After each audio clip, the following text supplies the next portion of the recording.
Hi, I'm Tim Gibson. I'm going to talk to you about the International Building Code.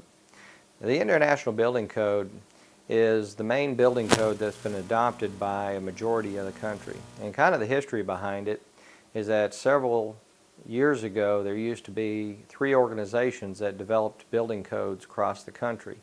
There was one in the southeast, one on the east coast, and then one out west. In 1994, and actually in the early 90s, it was decided that there was a greater need to have standardization across the country and bring all these codes together. So a new organization was formed, and the International Code Council, and they developed the International Building Code.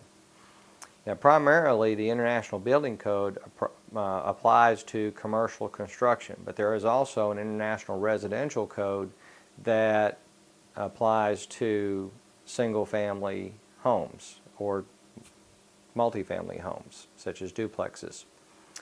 And to find out about these codes, you can go to your local municipality and consult with the Building and Codes office, and they can help you with any questions you might have about the International Building Code.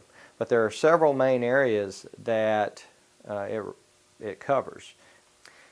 Now the International Building Code covers several areas, such as the structural, such as your foundation, walls, roofs, and also covers electrical requirements for the house, fire protection, and also egress, which covers minimum requirements for doors and windows, depending on what level of the house they're on.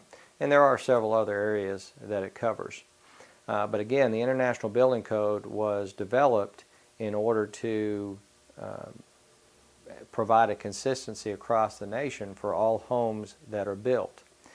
And what this requires is that for any permanent structure that you build, you have to have plans and submit those plans and specifications to your local Building and Codes department, and you have to get approval and actually get a permit before you can start construction. So if you were to add a garage, do a major renovations, and in some municipalities even changing out kitchen cabinets or doing minor renovations in your house require a permit.